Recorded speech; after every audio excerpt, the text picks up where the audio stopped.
আপুনি মন কৰিব আজিৰ পৰা বহু বছৰ আগত অসমৰ প্ৰেক্ষাপট এনেকুৱা আছিল অসমীয়া সমাজ বুলি কোৱাৰ লগে লগে অসমীয়া নাৰী বুলি কোৱাৰ লগে লগে এটা বেলেগ ধৰণৰ পৰিবেশ নামঘৰলৈ যায় মহিলাসকল খুব সুন্দৰকৈ ৰিহা লৈ গাত চেলেং লৈ দেখিব আগত বয়োজ্যেষ্ঠসকল বহি আছে তাৰ পাছত মহিলাসকল আছে নামতীসকল সকলো থাকে একেলগে নাম লয় সন্তানো যায় কিন্তু আজি সেই পৰিবেশটো আপুনি নেদেখে আজি সেই পৰিবেশটো লাহে লাহে কমি আহিছে তাৰ ফলনি আপুনি বেলেগ এটা পৰিবেশে দেখিব আপুনি হাতত মোবাইলটো লগ আপুনি ধাৰাবাহিকভাৱে 100 পৰা 150টা ৰিলছ আপুনি একেলগে খুলি চাব পাৰিব দেহৰ এটা অংশ উলিয়াই সেই সকল মহিলাই তেনেকৈ কিছু ভিডিও আপলোড কৰে সামাজিক মাধ্যমত আৰু সেই বস্তুবোৰ দেখাৰ পাছত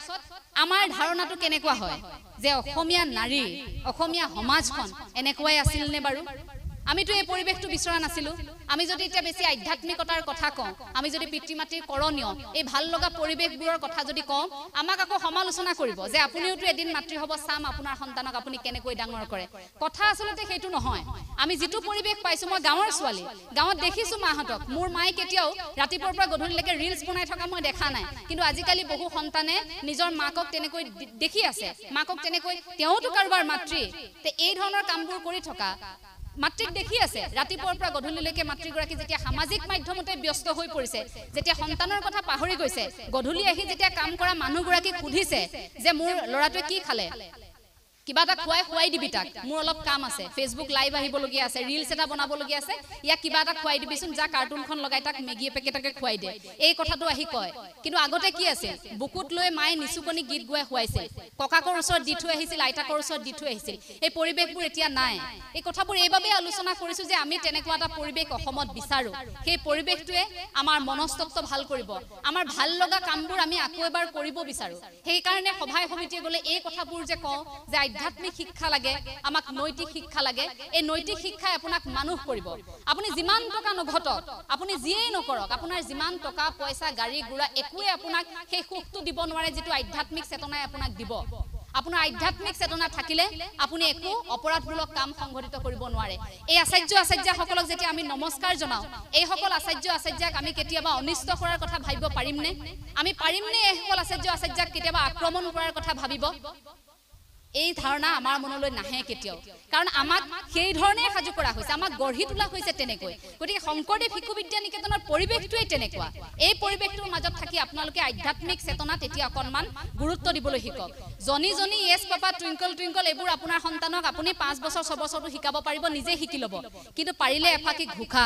পাৰিলে কেতিয়াবা শিকাবচোন অপৰাধ বিনাখন তজুনামে নাৰায়ণ শিকাবচোন মুক্তিত নিষ্পৃহ যেটো কেহি ভকতক নমো শিকাবচোন আপুনি কেতিয়াবা নাম ঘুকা কি কীৰ্তন কি ঘোকা ৰত্নাৱলীনো কি কেতিয়াবা আপুনি শিকাবচোন গীতা কি গীতাৰ মনস্তত্ব কি কিয়নো অৰ্জুনে সেই উপদেশ কৃষ্ণই দি যাবলগীয়া হৈছিল যে প্ৰেক্ষাপট আমেৰিকাই কেতিয়াবাই স্বীকাৰ কৰিছে কিন্তু ভাৰতীয় মানুহে কিন্তু এতিয়ালৈকে হেয়া হজম কৰিব পৰা নাই সেই কথাবোৰ অকনমান হেয়াও শিকাবচোন এই যে আগতে এটা প্ৰাৰ্থনা আছিল নাজানো তোমাক ক'ত আছা প্ৰভু আমি অতি সৰু লৰা চিঞৰি চিঞৰি মাতিলেও তোমাক নামাতা দূৰৰ পৰা মই এতিয়াও কপি যাওঁ সেইটো গালে সেইটোত ভাবকচোন এটি কণমানি ঈশ্বৰক বিচাৰিছে নাজানো তোমাক ক'ত আছা প্ৰভু আমি অতি সৰু লৰা চিঞৰি চিঞৰি মাতিলেও তোমাক নামাতা দূৰৰ পৰা এই কণমানিটিয়ে যে ঈশ্বৰক কামনা কৰিছে সেই প্ৰাৰ্থনাবোৰ সেই কথাবোৰ সেই কবিতাবোৰ আমি কেতিয়াবা এতিয়া গুৱাইছুনে আজিকালি সন্তানৰ মুখত সেই পদ্যটো আপুনি শুনিছেনে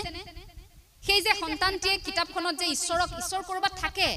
ঈশ্বৰৰ সৈতে আমাৰ সম্পৰ্ক হ'ব পাৰে আধ্যাত্মিক চেতনা আমাৰ আত্মাৰ অৱস্থিতি আত্মাৰ স্থিতি আমি জানিব পাৰিম এই কথাবোৰ যে আপোনাৰ সন্তানে সেই যে কবিতাটো যে পাঠ কৰিলে তেতিয়াই বিচাৰিব এই যে আমি কওঁ শংকৰ গুৰু আমাৰে মাধৱ গুৰু আমাৰে লুকাই আসা দেখা দিয়া মণিকূটৰ ভিতৰে এই বুলি যে আমি গাঁও গুৰু আসনলৈ চাই যে গুৰু আসনৰ ভিতৰত আমাৰ এটা ধাৰণা জগত গুৰু শ্ৰীমন্ত শংকৰদেৱ গুৰুজনা আছে গুৰু আসনত এই যে আমাৰ ধাৰণাবোৰ ভাল লগা কিছু কথা যে ইয়াত ভগৱান শ্ৰীকৃষ্ণ আছে এইটো নকৰিবি কৃষ্ণ নাপায় কাৰোবাক হঠাৎ ৰাস্তাত খুন্দিয়ালে আমি কওঁ কৃষ্ণ বেয়া নাপাব দেই হে প্ৰভু বচাবা কাৰোবাৰ অসুখ হৈছে আমি কওঁ যে প্ৰতিটো মুহূৰ্ততে ভগৱান শ্ৰীকৃষ্ণৰ সৈতে বা ৰামৰ সৈতে বা আপুনি যি প্ৰভুকে আপুনি প্ৰাৰ্থনা কৰে যাকে আপুনি বিশ্বাস কৰে সেই ভগৱন্তৰ সৈতে আমাৰ এটা সম্পৰ্ক আছে নে নাই সেই সম্পৰ্কটো সুদৃঢ় কৰে এই কথাবোৰে আপুনি সন্তানক অন্তত সেইবোৰো অকনমান শিকাওক গধূলি হোৱাৰ লগে লগে এই ভাগ্যশ্ৰী দেৱী আছে দিহা নামৰ এগৰাকী ভাল শিল্পী অসমৰ বিভিন্ন প্ৰান্তত আছে তেনেধৰণে লোক সংগীতৰ চৰ্চা কৰা আধ্যাত্মিক চৰ্চা কৰা লোকসকল গতিকে এই কথাবোৰ অকণমান দিহানাম আপুনি গোৱালে, অকণমান হৰি নাম, অকণমান বৰগীত এফাকিকে গোৱালে, এই পৰিৱেশবোৰ অকণমান আপুনি আপোনাৰ সন্তানক দিব লাগিব। সন্ধিয়া আপুনি ল'ৰা ছোৱালীৰ লগত বহি নাগিন চিৰিয়েলখন চোৱাতকৈ অন্ততঃ আপুনি সেই মহাভাৰতৰ এটা খণ্ডকে চাব। নাগিন চিৰিয়েলখন চালে আপোনাৰ একো উপকাৰ নহয়, সেইটো কিন্তু সঁচা কথা। অকণমান চকুৰ তৃপ্তি এটা পাব, মনৰ অকণমান শান্তি, আকৌ তাৰপিছত আপুনি ভাত ৰান্ধি থাকোঁতে ভাবি থাকিব নাগিনত কি হ'ল আজি। আৰু নাগিনত যদি কোনোবা মৰি গৈছে, আপোনাৰ মনৰ আপোনাৰ প্ৰিয় কোনোবা অভিনেতা অভিনেত্ৰী যদি নাগিন চিৰিয়েলত ঢুকাইছে, আপুনি আকৌ সেইদিনা আপোনাৰ ভাত আঞ্জাও বেয়া হ'ব, আপুনি ৰান্ধি থাকোঁতে সেইদিনা আপোনাৰ বেয়া হ'ব। মনটো যে আপোনাৰ তেনেকুৱাত আছে, এই যে কথাবোৰ কৈছিল যে আমি আমাৰ খাদ্য ৰান্ধোতে পিতৃ মাতৃ আমি দেখো মায়ে আগতে খাদ্য যেতিয়া ৰান্ধে খুব সুখ মনেৰে ফূৰ্তি মনেৰে গুৰুৰ কথা পাতি পাতি ভাল এটা পৰিৱেশত ৰান্ধে। এইবোৰ ভাল লগা পৰিৱেশ, হৈ হাল্লা, চিঞৰ বাখৰ, কাজিৰা, হুলস্থুল, এই অন্যান্য মন লৈ বা বিভিন্ন ধৰণৰ চিন্তা এসোপা লৈ আপুনি যদি সন্তানক সেয়া ৰান্ধি দিয়ে, তেন্তে সেই খাদ্য সন্তানেও খাই সুখ নাপায়, আপোনাৰ স্বাস্থ্যৰ বাবেও ভাল নহয়, আপোনাৰ গোটেই পৰিয়ালটো লাহে লাহে অসুখী হৈ হৈ গৈ থাকিব। কাৰণ আপোনালোকে খোৱা পাতত সেই কথাবোৰ লাহে লাহে এনেকুৱা হ'ব পৰিৱেশবোৰ, কাৰণ আপোনাৰতো ধান্দাটো নাগিনতেই আছে। এই কথাবোৰ বেয়া নাপাব কোৱাৰ বাবে, পৰামৰ্শ দিয়াৰ মোৰ একেবাৰে আপোনালোকক যোগ্যতা নাই। মই কথাখিনি কৈছোঁ যিটো বৰ্তমান সময়ত আমি দেখিছোঁ, বৰ্তমান সময়ত এই কথাবোৰ খুব প্ৰাসংগিক, সৰু সৰু কথা, কিন্তু চাব এই সৰু সৰু কথাবোৰে আপোনাৰ সন্তানক প্ৰভাৱ পেলায়। আমি ঘৰ এখনলৈ যোৱাৰ লগে লগে আমি দেখোঁ, মই জগতগুৰু শ্ৰীমন্ত শংকৰদেৱ গুৰুজনাৰ আদৰ্শৰে পৰিচালিত হোৱা শ্ৰীমন্ত শংকৰদেৱ সংঘৰ এগৰাকী সংগী, গতিকে আমাৰ ঘৰলৈ যেতিয়া কোনো লোক আহে আমি সেৱা কৰোঁ। আগতে এনেকুৱা হৈছিল, সৰুতে প্ৰথমে যেতিয়া শিকিছিলোঁ তেতিয়া ভাবিছিলোঁ কিয় সেৱা কৰিব লাগে। দেউতাই কৈছিল যে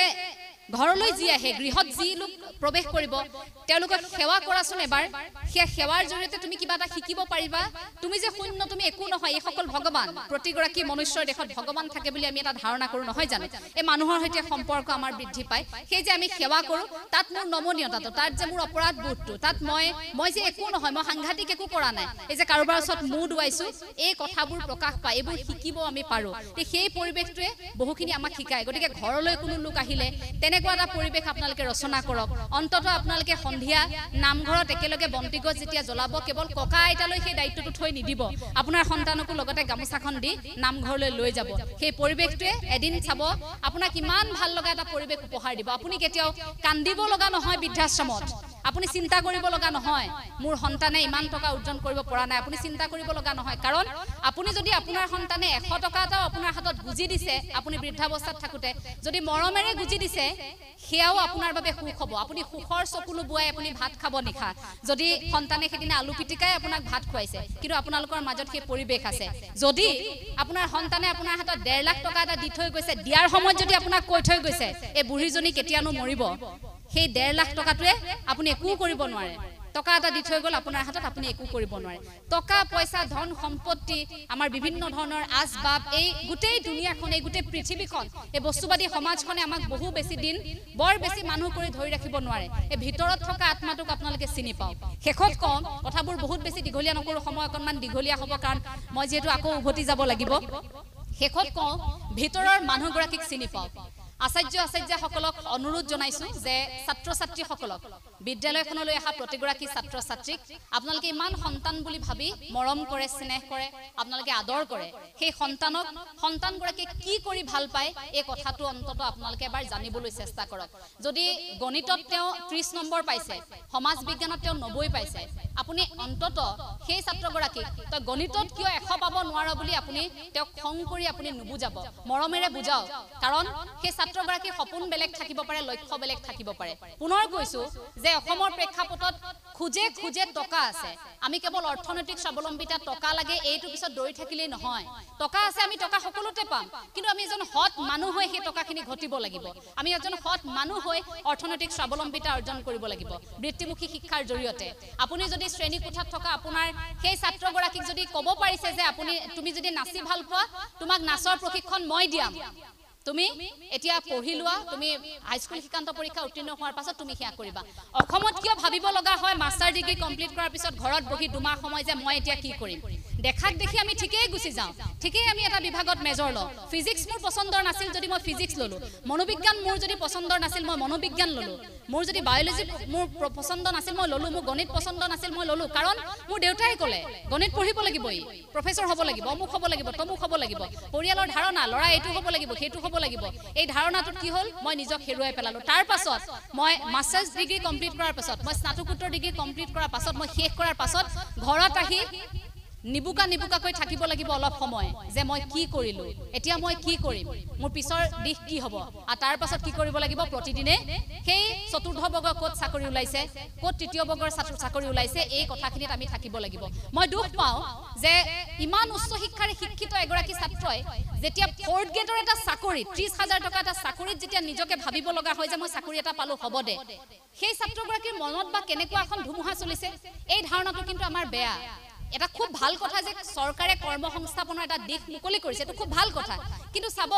তাতোকৈ বেছি যোগ্যতা আপোনাৰ সন্তানৰ আছে কিজানি ফৰ্থ গ্ৰেডৰ চাকৰিটোৰ কাৰণে আপুনি জোৰ নকৰা হলে আপোনাৰ সন্তানে তাতোকৈ বেছি ভাল কিবা এটা কৰি দেখুৱালে হেতেন খেতি কৰিলে হেতেন আপোনাৰ সন্তানৰ যদি কৰিবলৈ মন গৈছিল যে বোলে বস্ত্ৰশিল্প উদ্যোগতে তেওঁ কাম কৰিব তেওঁ কৰিলে হেতেন সৰু সৰু কিছু উদাহৰণ আমি আমাৰ চাৰিওফালে থকা লোকসকলক দেখুৱাব পাৰো সেই সকল লোকৰ জৰিয়তে আমি উপকৃত হ'ব পাৰো গাঁওখনত থকা লোকসকল কোনোবাই খোল বজাই ভাল পায় ঢোল বজাই ভাল পায় আজিকালি বিহু নাচি ভাল পায় এবোৰ আমাৰ পেশা হ'ব পাৰে এবোৰ এতিয়া নিচা হৈ থকা নাই এবোৰ কেৱল মাত্ৰ নিচা আমি নাচিছো গাইছো এই হৈ থকা নাই এবোৰ এতিয়া আমাৰ পেশা কৰিব পৰা সময় আহিল গতিকে প্ৰতিটো দিশতে যেহেতু আমাৰ বৃত্তিমুখী শিক্ষাৰ এটা সংযোজন আছে এই বৃত্তিমুখী শিক্ষাৰ জৰিয়তে আমি আমাক বিচাৰি চোৱাৰ সময় আহি পৰিল আপোনালোক প্ৰতিগৰাকী সদায় ভালে থাকক সকলোকে পুনৰবাৰ শ্ৰদ্ধা জনাইছো ধন্যবাদ জনাইছো আচাৰ্য সকলক কৃতজ্ঞতা আৰু এখন বিদ্যালয় পৰিচালনা সমিতি এটা শক্তি থাকে পিছফালৰ পৰা যেতিয়া শক্তিটো মজবুত হয় ঘৰ এটা থিয় হৈ থাকিবৰ বাবে ঘৰটোৰ প্ৰথমতে হে বাউণ্ডাৰীটো খুব মজবুত কৰি দিব লাগিব নহলে ঘৰটো ভাঙি যাব গতিকে এই শংকৰদেৱ শিশু বিদ্যা নিকেতনৰ পাছফালে পৰিচালনা সমিতিখনৰ খুব এটা গধুৰ দায়িত্ব থাকে গতিকে পৰিচালনা সমিতিৰ সেই ভূমিকা সদায় লেখত ল'বলগীয়া প্ৰতিখন পৰিচালনা সমিতিৰ বিষয়ববীয়াসকল সদায় সেই সাহসটো থাকক যে বিদ্যালয়খনত যি ধুমুহা হওক আচাৰ্যসকলৰ লগত আমি আছো আৰু পিতৃ মাতৃসকলক কৈছো সন্তানৰ বিদ্যালয়খনত নিকেতনৰ আচাৰ্যৰ কিবা এটা অসুবিধা হৈছে কিবা এটা হৈছে আমাৰ নিকেতনত এটা পৰিয়াল হৈ থাকক আমি আছো আমাৰ ল'ৰা ছোৱালীক আছো কিন্তু এনেকুৱা নকৰিব যে এই আজিকালি আচাৰ্য কমিছে অমুকটো অসুবিধা হৈছে আজিকালি দেখোন এই সুবিধা আমি বেলেগতে পাওঁ গতিকে নিকেতনলৈ আমি নাযাওঁগে আৰু কিনো আমি নিকেতনত দিম এই যে ধাৰণাবোৰ মনটো যে হেমেকাই আনে এই কথাবোৰে কিন্তু লাহে লাহে দুৰ্বল কৰি তুলিব কাৰণ অসমৰ প্ৰেক্ষাপটত শংকৰদেৱ শিশু বিদ্যা নিকেতনৰ ভূমিকা আছিল আছে আৰু ভৱিষ্যতেও থাকিব হেয়া অন্তৰৰ পৰা কামনা কৰো ভৱিষ্যতেও এনেকৈ শংকৰদেৱ শিশু বিদ্যা নিকেতন প্ৰতিটো প্ৰান্ততে জিলিকি থাকিব আপোনালোক সকলোকে পুনৰবাৰ শ্ৰদ্ধা জনাই মোৰ কবলগীয়া দুআষাৰ সামৰি নতুন যি সকল আচাৰ্য আছে আপোনালোকক শুভকামনা জনাইছো ইমানবোৰ ভাল ভাল চাকৰি আছে ইমানবোৰ ভাল ভাল সুবিধা আছে ইমান বেছি সকলোতে অৰ্থনৈতিক স্বাৱলম্বিতা অৱলম্বন কৰিব পৰা সুযোগ আছে সেইবোৰ গ্ৰহণ নকৰি এই যে মনৰ শান্তিৰ বাবে এই সকল শিক্ষাৰ্থীক এই সকল ৰনুৱাক আপোনালোকে সাজু কৰিবৰ বাবে যে ঢপলিয়াই আহিছে আপোনালোকৰ ওচৰত কৃতজ্ঞ আজিও ৰাস্তাত এই নীলা আকাশী ৰঙৰ ব্লাউজটো পিন্ধি আকাশী ৰঙৰ পাৰি দিয়া এখন বগা চাদৰ মুগা ৰঙৰ মেখেলা বা মুগাৰ মেখেলা পিন্ধি যেতিয়া যিকোনো এগৰাকী মহিলা যায় মোৰ এনেকুৱা লাগে সেইগৰাকী নিকেতনৰ আচাৰ্যাই এই পোচাকযোৰ পিন্ধি যেতিয়া আচাৰ্য পাৰ হৈ যায় যিকোনো প্ৰান্ততে থাকক যি ব্যক্তি তেওঁ যদি সেই আচাৰ্য নহয়ও ধাৰণাটো তেনেকুৱাই লাগে সেই ইমান সুন্দৰ ইমান শালীন ইমান সুন্দৰ কিছু ভাল লগা পৰিৱেশ গোটেই আচাৰ ব্যৱহাৰ প্ৰতিটো দিশতে ইয়াত প্ৰতিটো চুকে কোণে ভাল লগা থাকে এই ভাল লগাবোৰ মই কৈ শেষ কৰিব নোৱাৰো প্ৰতিটো প্ৰান্তত থকা প্ৰতিগৰাকী আচাৰ্যৰ চৰণলৈ শ্ৰদ্ধা জনাই মই কবলগীয়া দুআষাৰ ইমানতে সামৰণি মাৰিছো